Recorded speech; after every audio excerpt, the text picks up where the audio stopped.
Live streaming service. So it is starting. We'll see when it starts. Okay. We should be coming up momentarily on YouTube. It often takes a little bit for this to click over. So I'm just waiting right now to see. And I never know exactly when it's going to start broadcasting, which is why I'm kind of filling the time right now talking. So it always takes a little bit of a lag between when I hit the button to start and when we kind of pop up on screen over here. So I think we are just about live talking. So I always forget to mute myself. So welcome everybody. This is our first Barred Owl name reveal live event ever done in the history of the Barred Owl Cam, and we're really excited about it today. Let me first introduce who you're going to be listening to and chatting with today. I'm Charles Eldermeyer. I'm project leader for bird cams here at the Cornell Lab of Ornithology. And I'm excited to be with you here today to chat with you about one of our most popular cams. As many of you know, the Wild Birds Unlimited Barred Owl Cam. And what makes today's conversation even more special is that you're not mostly going to hear me chatting. We're actually joined today by Jim Carpenter, the founder, president, and CEO of Wild Birds Unlimited. And he's also, most importantly, the camera host of the Barred Owl Cam. Welcome, Jim. Thanks, Charles. This is so much fun to have this name revealing event. So we're gonna dive into a conversation with Jim here in just a moment, but I also need to give a shout out to Ben Walters, who's the communication specialist for Bird Cams. He's in the chat, chatting with the catchy handle Cornell Lab Bird Cams. He'll be working to answer your questions if you have any technical issues, and we will hopefully have some time at the end to answer some questions from you all, including potentially the one that many of you might be here to find out, the names of these owlets that everybody has voted on. So before we get to that winning trio of names, I thought it would be great to hear a little bit more about the Barred Owl Cam from the person who knows it best, and that would be Jim. So again, welcome, Jim. How long have you even had owls nesting in your backyard? And when did you decide to embark on this incredible journey?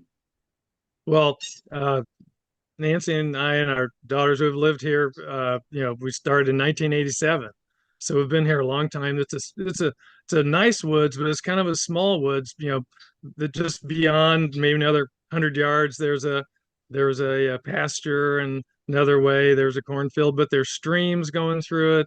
There's ponds in the area, and so it's been a great place for birds and wildlife, and the deer and everybody else for all those years. But probably in the very early 90s, we noticed there was a beech tree that was just offside the house here, and it had a barred owl nest, and we didn't know it till we saw the babies were, up there in a beech tree, the broken off top. They love that. And so we started watching that with our young daughters. Right on the second floor window, we could look out Oh, that's into the barred incredible. owl nest. That's incredible. Oh my And gosh. so then off season, fortunately, it was that tree grew old and blew over. So actually the nest, which you can all see right here, uh, was a response to that beech tree falling over. And I wanted to replace it with a barred owl box. And I'd seen that some people have been successful with it. And I kind of figured out the dimensions, and that's where it's been since the late 90s. I think in 1998 was the first year I put it up. That's incredible. And I made you full screen there, Jim, so people could see. If you could point to it one more time, like you Right guys can see, there. that's the box. You can see the opening. Those of you who watch the camera who have looked at the external cam. And I did mention that Jim is CEO and founder of Wild Birds Unlimited, and there's a bunch of cool feeders around him and birds flying around. And so you can see that he's not really kidding when he says that it's a pretty excellent place for birds, but what a lucky thing to have these owls nesting there. So if it's okay with you, Jim, I was going to share my screen Please do. and you can tell us a little bit more about that barred owl box. So you should So be seeing You that. asked for history photos. Well, there I am, and with the very original box back in 1998. Uh, and so the next shot's Nancy, my wife Nancy. She was helping build it, Well, and I think this is a great and shot. This is a great shot for people to see because we sometimes get comments from people, why don't you make that box bigger? Why is that box the size it is?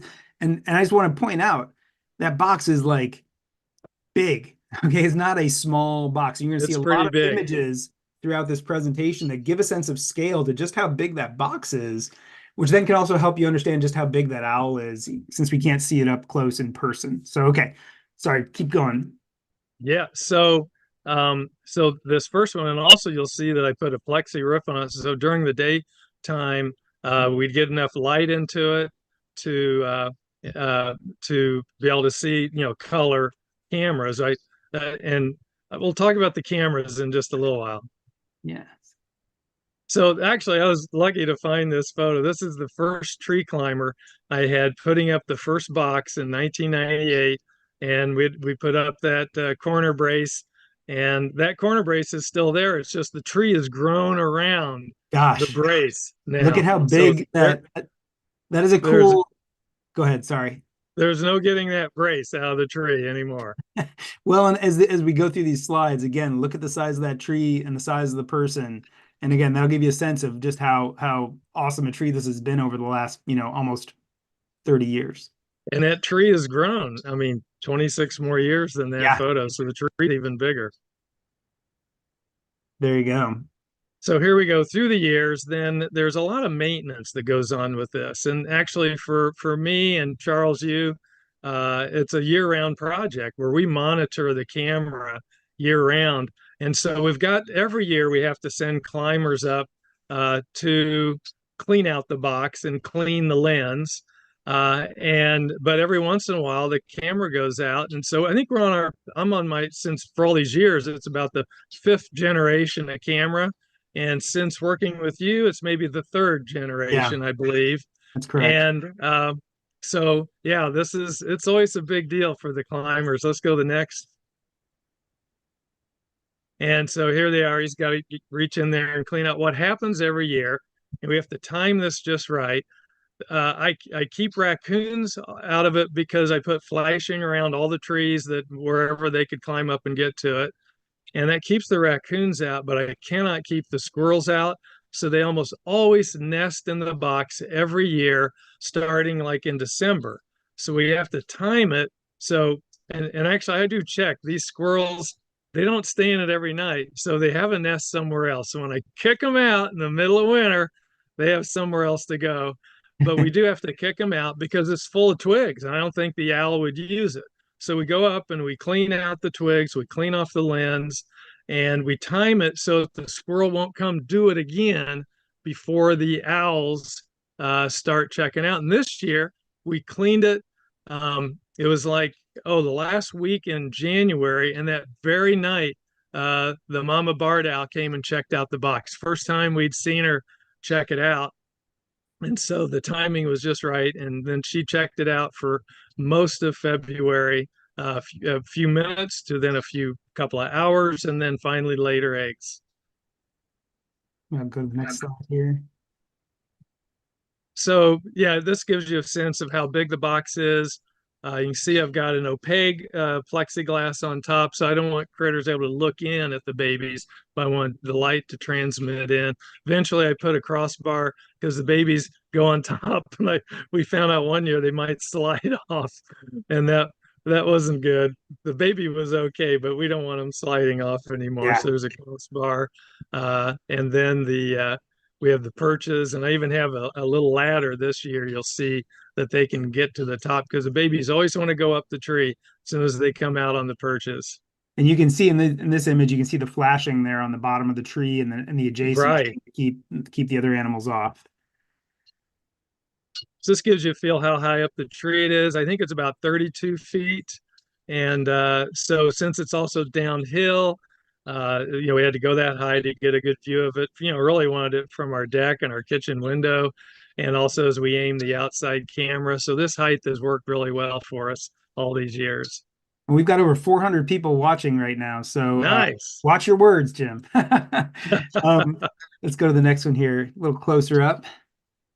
So yeah, again, just it's quite an effort to keep this box ready to go, have it ready for the owls. Once the owls show up, we don't touch that box because we do not want to disturb this entire.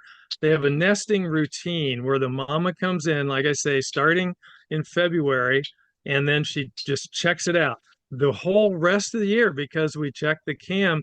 The owl, as soon as the babies leave, the owls never go back in the box until it's time to nest. And we think that this mama, this is her second year. We think it was her who had the unsuccessful eggs last year because she behaves differently. She Yeah. started coming in earlier in the season, and it was almost 4 weeks between her first visit and the first egg, whereas all the other previous mamas, if they visited the box, we were going to have an egg within a week.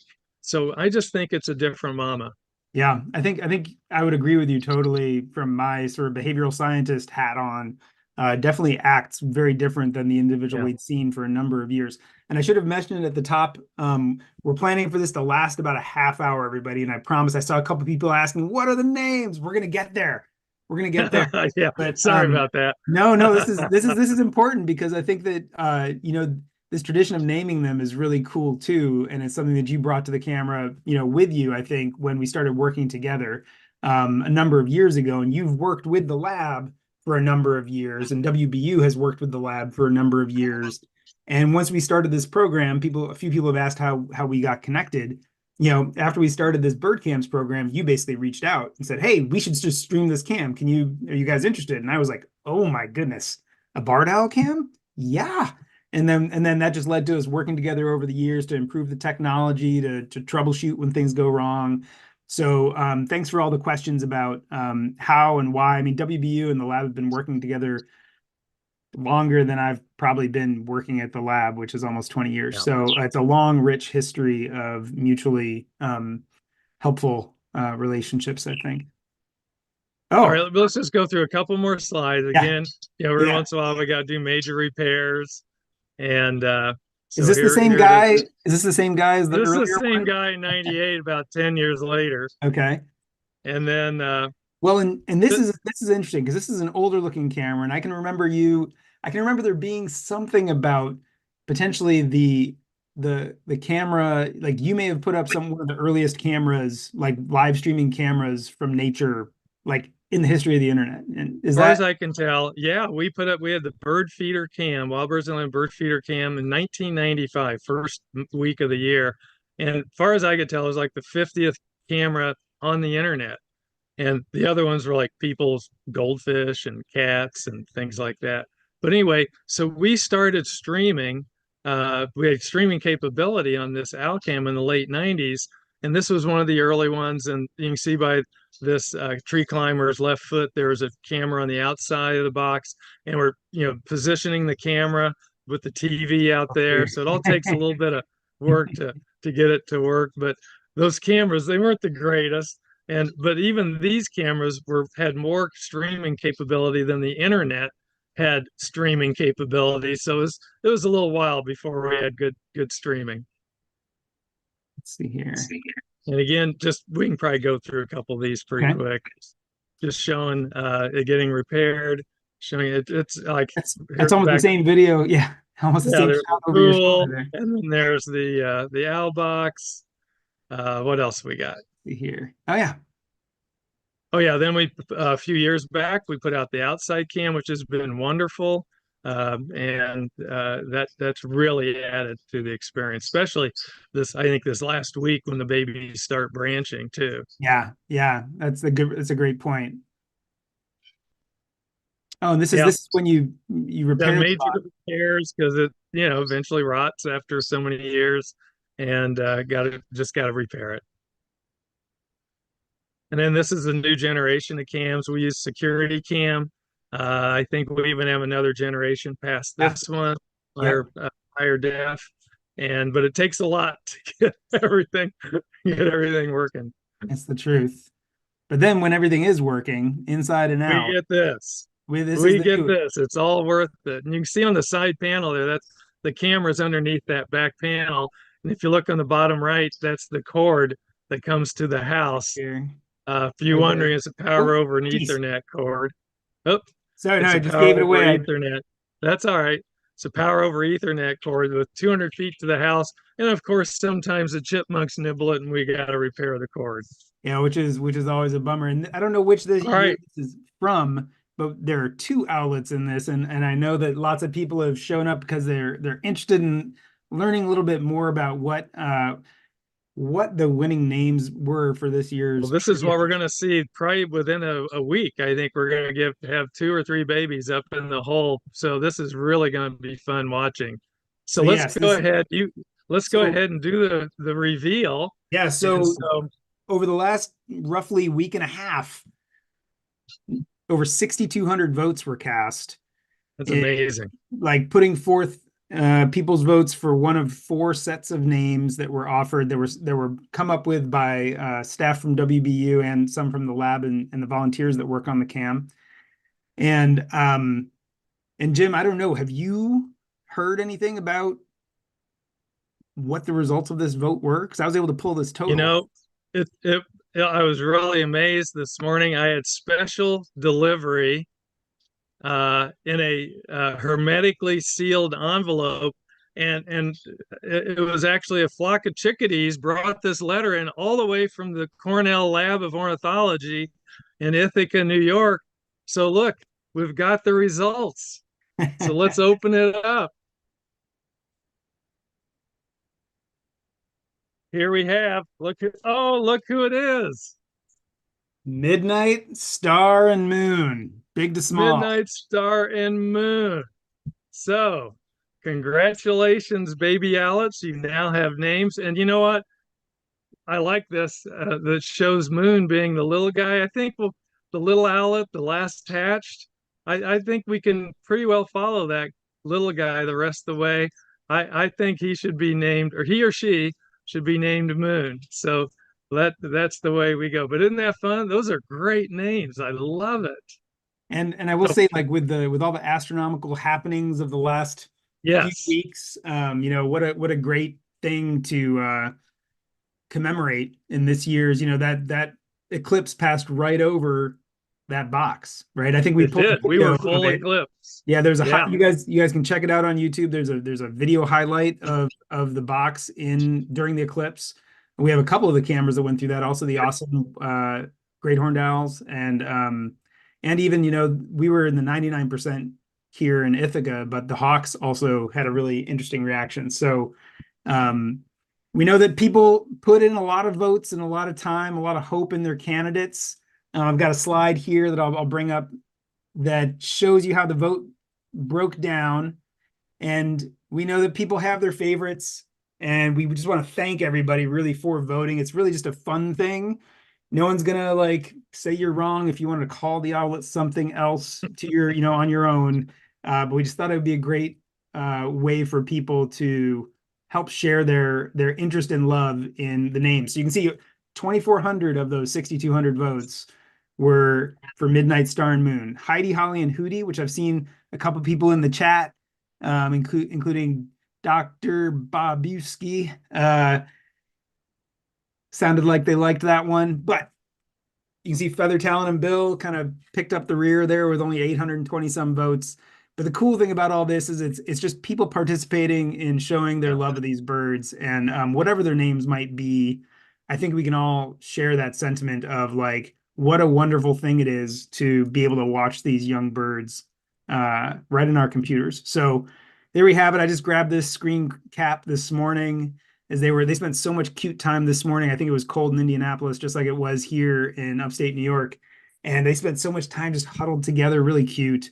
And I really enjoyed just watching them this morning because that's kind of the way I felt too. It was chilly. I It, wanted to cuddle up. oh, this is just the greatest week. They're so cute. And they're really attentive to what's going on. Mama brought in a red squirrel yesterday. See, you can see they're well Yeah. fed Yeah. and they're doing just fine. Um, But yeah, just it's been really interesting. I think we didn't know the diversity of foods they brought in. Everything, from how many crawfish did they bring in? Oh my Seems like goodness. hundreds, to birds on occasion, but a lot of mice. I think our yard has been cleaned of little mice, so I don't think we're gonna have to worry about those getting in the house. And then the couple of squirrels. We have fox and red squirrels here. They've gotten both of those. That's pretty amazing. What one flying squirrel at least, but yeah, that's it's pretty amazing what those parents. They have been such good parents this year. And the papa when mama was on the eggs was so good to bring her food, and they just did a wonderful job. Yeah, it's really neat, and I'm also seeing in the chat a few people like Daryl Downs. Co- I thought that they have a creative name for the dad, DoorDash, because of just the amount of food he keeps delivering.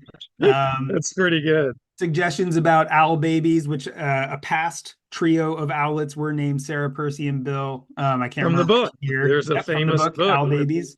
Al Yep. babies. And a couple people suggesting Olivia or Olivia, which is a great name as well. But Well, let me tell you about Olivia. I just got an entire packet where every student in a third grade class wrote me a thank you note because they watch it every day in class, and they had already named. Oh, got an airplane. They had already named the mama actually Alina. uh, So that was pretty cool. But yeah, there's so many classes where teachers are able to bring this into their classroom and teach kids. Actually, a friend told me in their high school, they're showing this in the common room, like the cafeteria. So hundreds of high school students are watching this every day. So people of all ages love to watch these baby owls, and I hear about them all year long. It's almost the first thing somebody tells me when I first meet someone is, "Oh, I love your owl cam." that's great. And I agree. Like we get a lot of that information sent to us at bird cams as well. And we'd love to hear about it. If you're using these in your class, you can email us at birdcams@cornell.edu. We often get artistic materials or scans of those materials sent to us, just showing, the kinds of creative things that students are doing, or even just pictures of students watching on a big screen, like you were saying, like in a high school or junior high. Um, and so I do think it's a really amazing gift that you've offered all of these viewers over the years, Jim, opening up your backyard and like opening up our ears to the sound of you calling your dog and of your neighbors doing construction. And so Oh, it's if you didn't hear it, it'll be on Mama Papa calling. that's awesome. Can you hear it? I don't think I can pick it up. I think Hopefully they Zoom can hear it on. on the actual Oh, camera, maybe. Because yeah, Zoom's really good at like suppressing background sound, unfortunately. it's Um, got to be live or on the YouTube stream, live stream, or on the YouTube regular. So they were doing monkey call even, which is a little crazy. wow. So yeah, So yeah. So that actually was brings up pretty timely. a really interesting we're gonna keep an eye on the chat here for the next 7 minutes or so. We're gonna try and shut things down at 1:30, let everybody get back to their day, including Jim. But it brings up an interesting question that I get from lots of people and that we often think about. We get this really cool view of these owlets for about 2 months, and we get to see the adults, we get to see them up close, but then they come out and they go away, they leave, and we it's so hard to see what happens next. And I wondered if you had any both generalities that you might want to share with people who might be their first year watching the camera, they don't know what's going to happen next. If you want to share like a little sketch of maybe what's going to happen over the next couple weeks, and if you have a story or two about like the kinds of neat things you see that don't actually happen on cam, because they're ranging wherever. I think that people would probably gain a lot from your from those kinds of stories and information. Well, the when they do fledge and branch and leave the view of our cameras, the baby owls stay in our backyard all summer. So we can hear them up in the trees all summer long. And if you've never heard it, they make a hissing sound, and it's like And so then we know they're there. And so if you're ever walking in the woods, hear that, that's a baby barred owl. And they're asking the parents to come feed them still. So I think it takes many months for them to learn how to hunt on their own. I don't know exactly when, but I'd say by August they're pretty well gone and have dispersed. I don't know if the parents take them somewhere else or they chase them away. But I don't know when they become fully independent adults. That's really hard to tell. But they can fly a little bit. When they leave this box, they can generally fly about 5 to 10 feet. Sometimes it's more of a drop than a fly. Sometimes they do either fall out of the branches they're on. And the amazing thing is these baby owls can climb back up in the tree 20, 30, 50 feet up. They'll climb right up the tree by using their talons and using their wings, and they can climb up a fairly straight tree. So it's those are the things you don't see on camera when these babies leave. And I think that's a really good point for people to remember is that number one, this is actually part of their natural history to kind of not be the most efficient flyers when they leave the nest. And they have a whole bunch of other tools to allow them to survive. They can climb up these trees just with their talons and flapping their wings to keep them attached to the tree. Um, and oh my goodness, they're so cute when they look at the camera. They just look like they were looking at me for a second. um, and I think also that's Moon. That's Moon, isn't it? yeah, Looking at the little one camera. right in the middle. Definitely got a good look there. Oh my goodness. Um, yeah.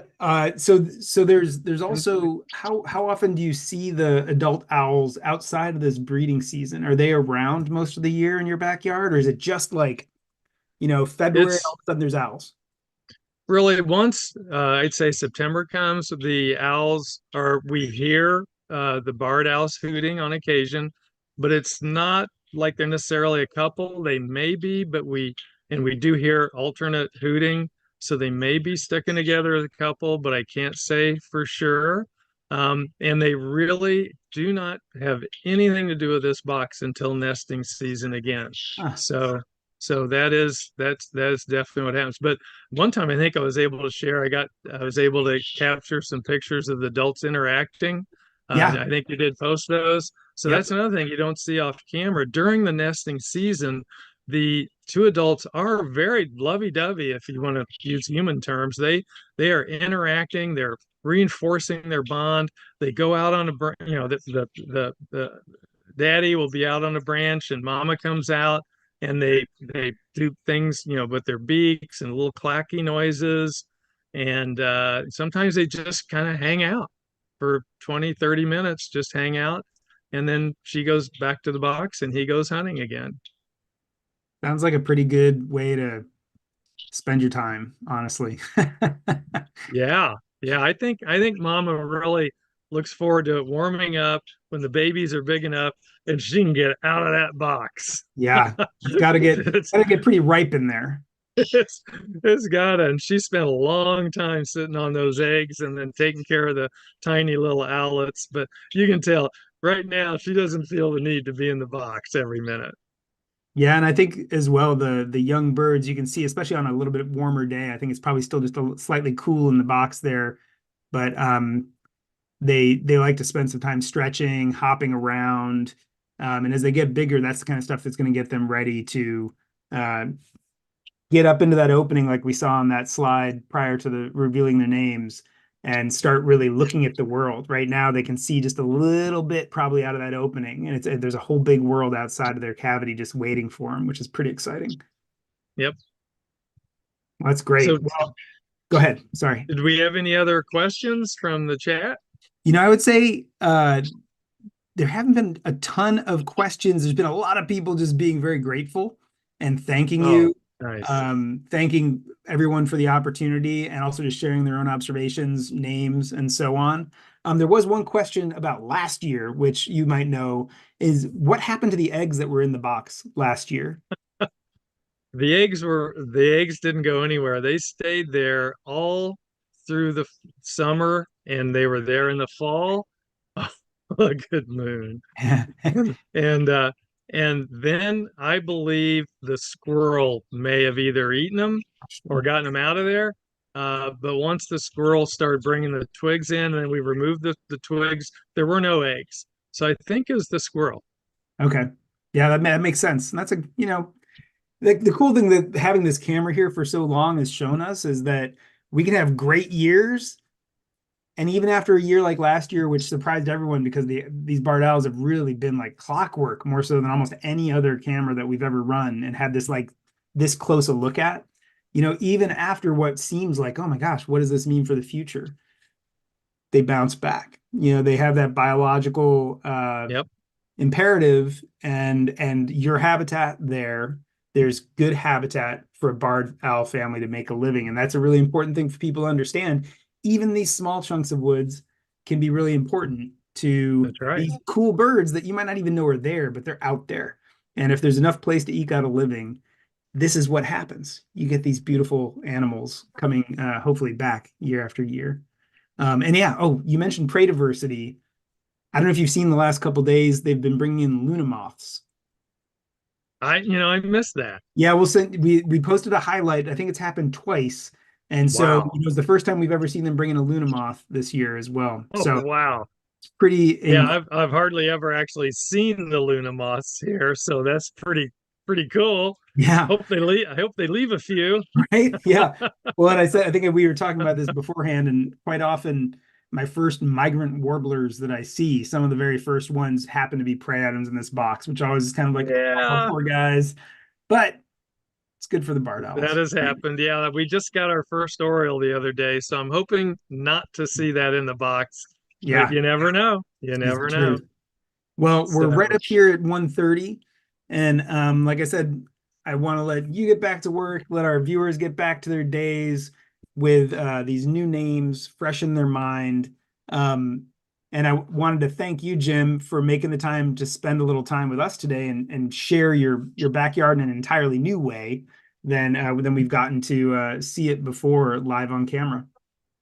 well, I want to thank everybody for viewing and watching and enjoying and appreciating these owls. It's just a work of love for me, and it's been something I've enjoyed doing and sharing, and but it's really gratifying to think of perhaps the effect it can have when you share it with young folk and anybody who might be interested. And then hopefully that creates a greater awareness for nature and birds at large. Couldn't have said it better myself. Thank you so much, Jim. Thank you to everybody out there for sharing your votes, sharing your thoughts, sharing the cam, sharing your love of birds with people that are around you. Um, we couldn't do it without you, your support, your engagement, and your willingness to be out there for the birds too.